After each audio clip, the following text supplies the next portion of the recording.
Good evening to everyone. Welcome to Kotak Monthly Market Outlook Call. Next slide, please. First of all, I would like to thank everyone for wholehearted support to Kotak Global Innovation Fund of Fund. It is one of the largest NFO mobilization in Global Fund of Fund category. More than 9,000 this Kotak Global Innovation Fund of Fund collected a lot of response thanks to each one of you. So Tahe Dil se Shukriya for the same. We are also happy to share that Kotak Balance Advantage Fund has now completed 3 years and it has touched 10,000 crore in terms of AUM. Now let's come to the global economy. Central banks are printing money like crazy, and you could see how liquidity continues to remain sloshed around the system. Next slide, please.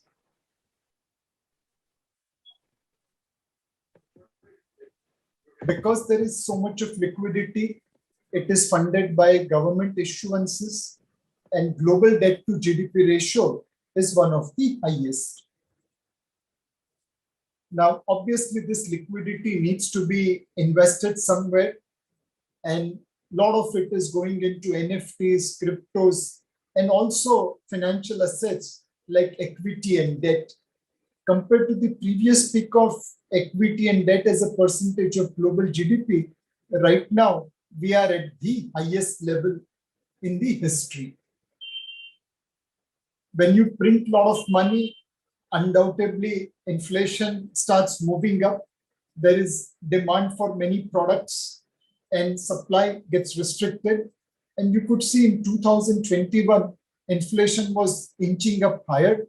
And in 2022, again, consumer price inflation in US is inching higher.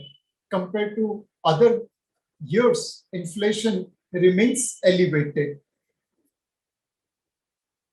Now, we saw in the previous slide how financial assets were gaining from liquidity, and this is reflected into global market cap to GDP ratio, which continues to remain above average level.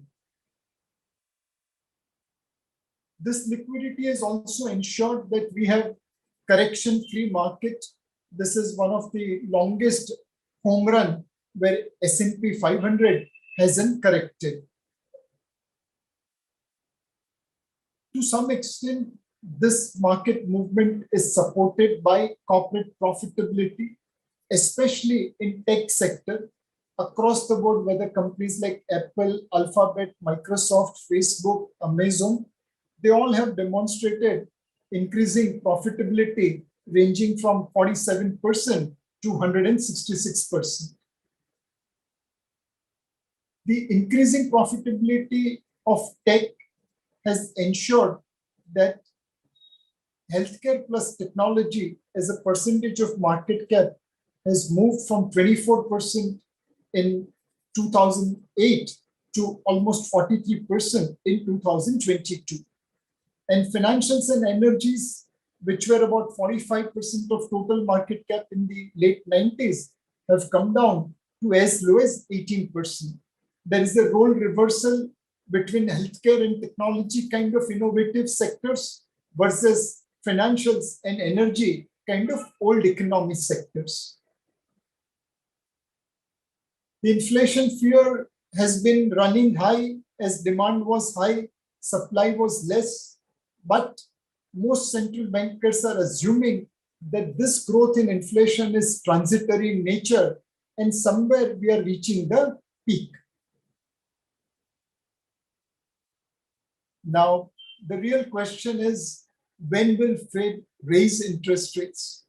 Today, a lot of people are talking about Fed raising interest rates somewhere towards 2023 beginning. However, what will be the scenario in real life will determine what will be the shape of markets. Today, when we look at stocks, all-time high, home prices, all-time high, core inflation, highest since 1992, job openings, all-time high, junk bond yields near all-time lows, and yet Fed is maintaining accommodative policies and is printing money to support growth, which in turn is creating inflation, but at the same time supporting markets all over the world. Coming to Indian economy, if you look at the headlines, unemployment rate is now nearing pre-COVID level. PMI manufacturing is in expansionary zone. Exports have grown to hit $35 billion in July. Property registration in many states, including Mumbai, is at decade high. Economic recovery is pushing employment. RBI's digital payment index data is showing year-on-year rapid growth. Power consumption is now pre-COVID level, and railway continues to tow higher and higher freight. As I mentioned, during the first wave, PMI fell from almost 55 to about 30. In the second wave, it fell from 55 to 48, and now it's almost touching pre-COVID level. In terms of GST collection, for about 8 months, we continued to grow above 1 lakh rupee. There was a dip in last month because of regional lockdowns, but we are now back above 1 lakh crore GST collections in the month of July. Other economic activities like vehicle registrations, retail and recreational activity, all has been witnessing rising trend in the recent time. Nomura Business Resumption Index has sharply bounced from mid-May to beginning of August, and it is now almost at pre-COVID level. Monsoon, after a good beginning, has recovered to cover the deficit. Hopefully from here onwards, we will have average monsoon. The unemployment rate has fallen to 7%, below 7%, and this is a great indicator of economic recovery.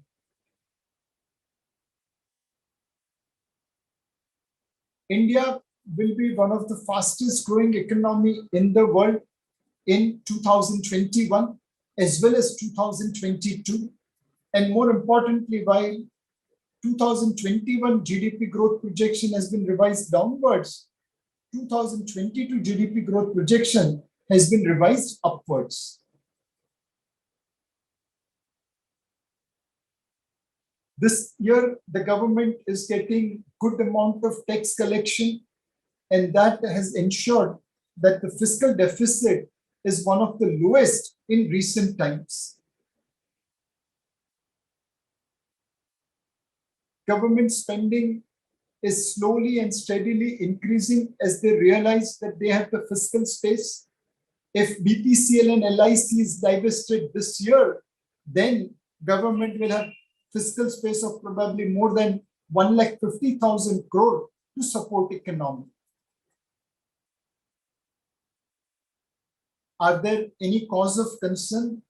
Our biggest cause of concerns remains that now the growth rate in active cases is back to positive territory. It's increasing above 1 percentage point, above 1. This is where the active cases will not come down if this rate starts inching up. We have to hope and pray that vaccination will ensure that even when active cases goes up, the hospitalization doesn't go up.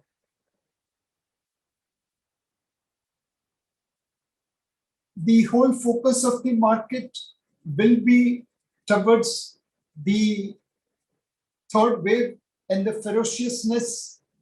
If you see PMI in the first wave dropped from 54 to 27, but in the second wave, it dropped to just about 50.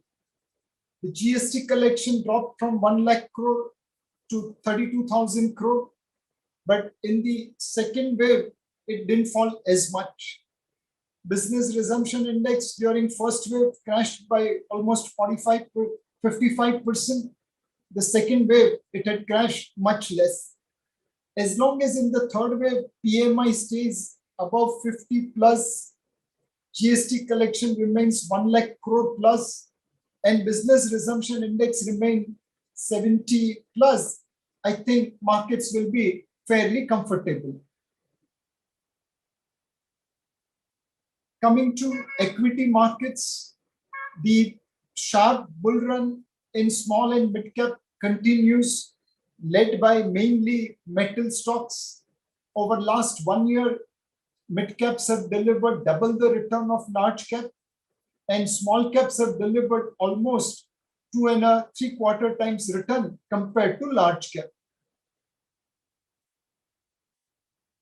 This is primarily driven by increasing EPS estimate, and now for FY 2023, people are talking about 800 rupees plus EPS estimates. Retail investors has been a big buyer, and we are seeing now flows coming from local mutual funds, insurance companies, pension funds, retail investors, high net worth individual investors, as well as foreign portfolio investors. On a 12-month basis, FPIs have brought in $30 billion plus in India. All other countries, they have been by and large sellers.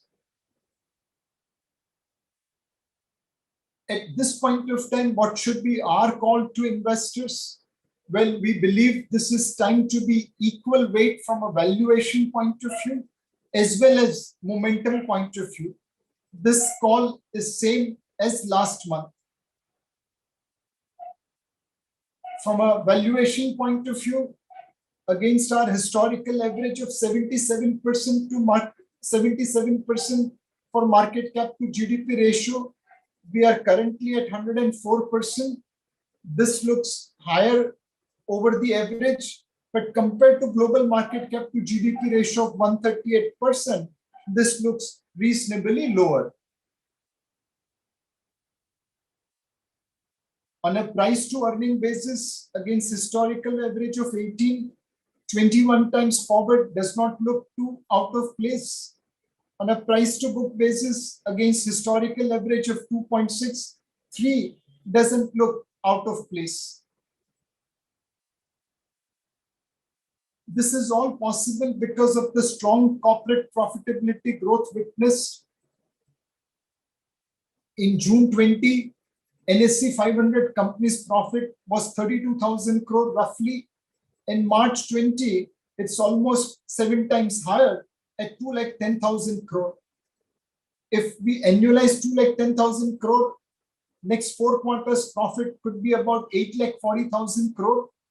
And against that, market is expecting for FY 2022 corporate profit growth touching roughly about 920,000 crore.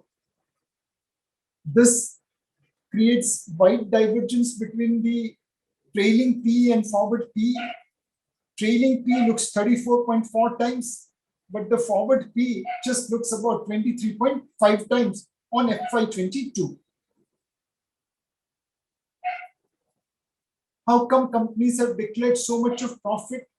One large component is reduction in tax, which has increased corporate profitability. The second one is drop in interest rates, as lowering of interest rates by RBI has reflected into corporate profitability. And third is major cost control, cut down in expenditure by various companies. Tax, interest, and expenditure cut. This has all resulted into higher profitability for corporate India. Companies, especially in steel, refinery, fertilizer sectors are making lots of money, and they are using that to repay the debt.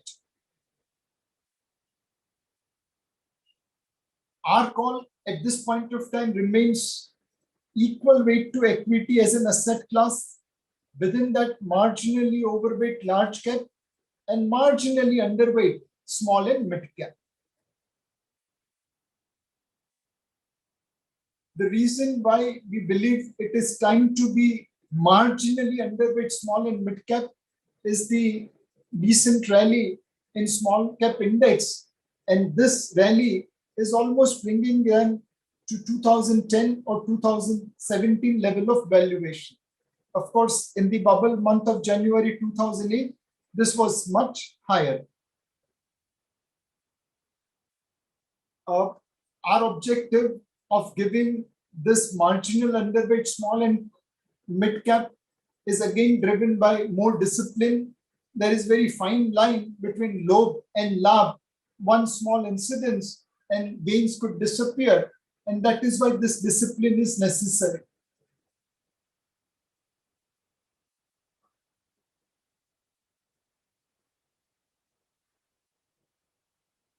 If we look at which kind of funds one should be looking at, our request will be to look at a large cap fund like Kotak Blue Chip, which is able to generate alpha on a consistent basis over last 1 year, 3 year, 5 year, and 7 year.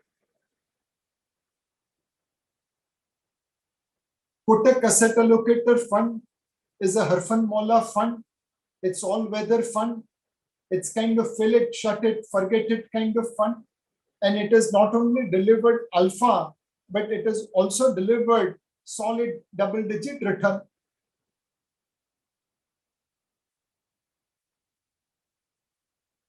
This is time to invest in innovative companies.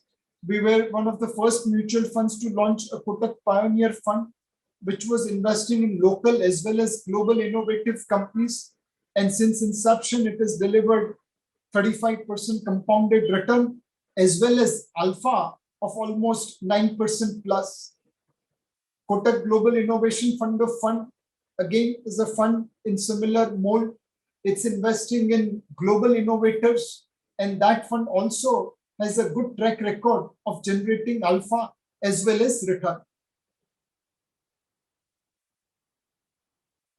Coming to gold as an asset class, we have been by and large remaining positive on gold, and we believe that current headlines are biased towards bullish view on gold. Some of the central banks around the world, like Russia and China, are building their gold reserves, and we believe this will be supportive of gold prices. We can skip this. On the crypto, as we mentioned earlier, it's very difficult to take a call. There's no fundamentals behind there to analyze, and which is where what we find interesting about crypto, on both sides, positives as well as negatives, we bring it in front of you. This is a view from Warren Buffett. It's a mirage basically for crypto. When he was asked about crypto, he replied, it's a mirage basically. It's very effective way of transmitting money, and you can do it anonymously and all that. A check is a way of transmitting money too. Are checks worth a whole lot of money just because they can transmit money? I hope Bitcoin becomes a better way of doing it, but you can replicate it a bunch of different ways. The idea that it has some huge intrinsic value is just a joke in my view. There is a mathematical model called Benford's law. It tries to determine based on the price movement or numbers, repeated numbers in a sequence, whether there is any randomness there or it is manipulated. Now, as per Benford's law, Bitcoin prices should have moved in this direction, but you can clearly see that there are times when Bitcoin remains way above or below Benford's law. That means their prices have chances of manipulation, chances of cornering.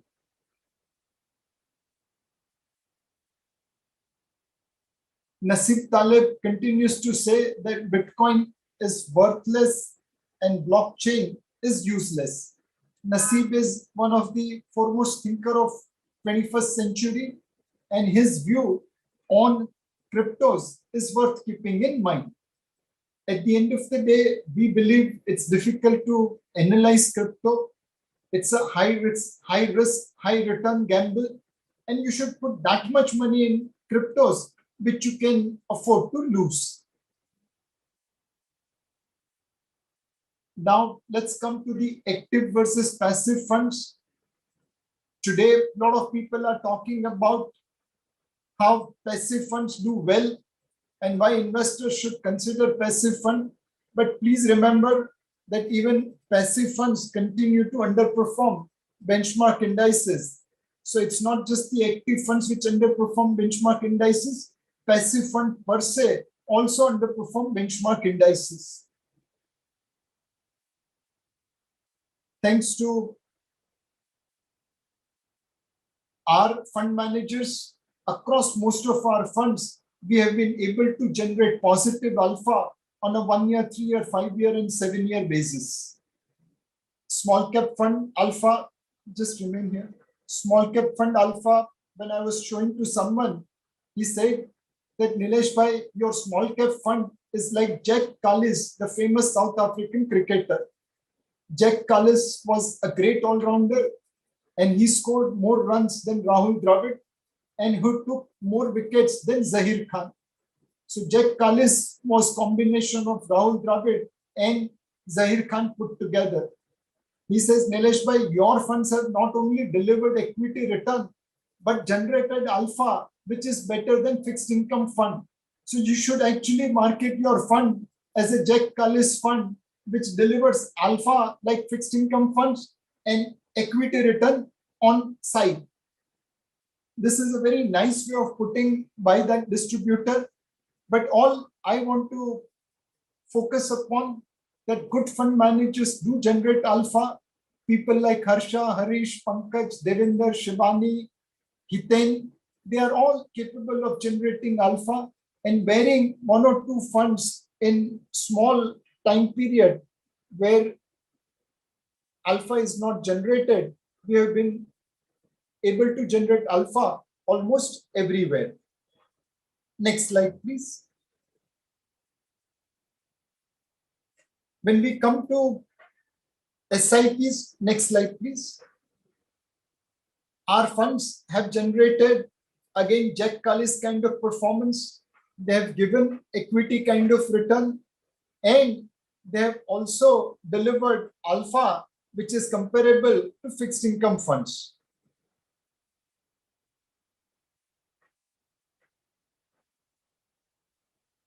Next slide, please. Many times people have misconception about SIP. In the month of March, April, May, a lot of people talked about SIP return being poorer than PPF return, FD return. But if they continued their SIP, they delivered great amount of return. Now, the same thing, if you had done through top up, the returns would have been even better. Almost a percentage point in overall return can increase if one can do SIP top up at the right point of time.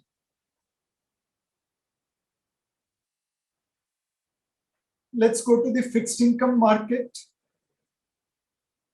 The banking liquidity continues to remain robust at more than 8 lakh crore. There is fear of inflation as last 2 months inflation number has been above 6%, though now RBI has revised inflation targeting to 5.7% for FY 2022. This is 60 basis point more than previous estimate of 5.1%.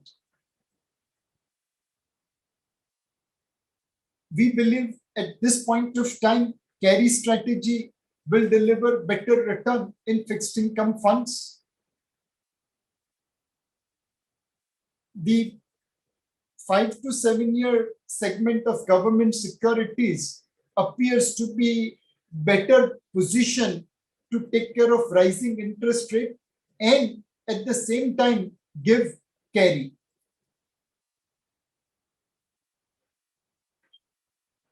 The curve has become fairly steep between 3 years to 30 years, and to some extent, that is rising in the rate hike risk. State development loan continues to give almost 50 to 75 basis point more compared to government securities. We believe the steepness of the curve will narrow down and will provide an opportunity to fund managers to make money. RBI, as usual, continues to do miraculous job. They have managed interest rates, they have managed liquidity, they have managed rupee, they have kept market functioning despite COVID-19, and they have ensured that the borrowing program of the government passes through smoothly. Put all these things together, there is no bigger magician than RBI today in the central bank's arena. On the fixed income side, we believe RBI will manage interest rate movement in a calibrated manner, and a fund manager, by adjusting duration, will be able to make money over next 3 years time frame. Within the debt, couple of opportunities to look at. Well, it all depends upon investors' horizon. For a shorter term horizon of 6 months to 9 months, money market fund, savings fund, low duration fund will be more appropriate. For a medium term horizon of 1 to 3 years, corporate bond fund and short term bond fund can be added. And beyond 3 year horizon, banking and PSU fund, dynamic bond fund, Kotak bond fund, gilt fund kind of funds can be invested into.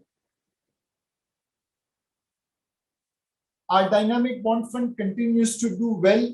Over the years, it has delivered positive alpha. For those investors who are invested into fixed income and are now bothered with lower coupon, lower return, should look at hybrid funds. Kotak Debt Hybrid Fund is erstwhile MIP, 15 to 20% of 15 to 25% of corpus is invested in equity, and this fund has delivered fantastic performance, which has resulted into almost 20% of net flows coming into this fund in the industry category. Equity savings fund has about 25 to 40% equity. Again, good performance thanks to equity portfolios. And Kotak Equity Hybrid Fund again has delivered double-digit return over last 1, 3, and 5 years.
Mutual fund investments are subject to market risks. Read all scheme-related documents carefully.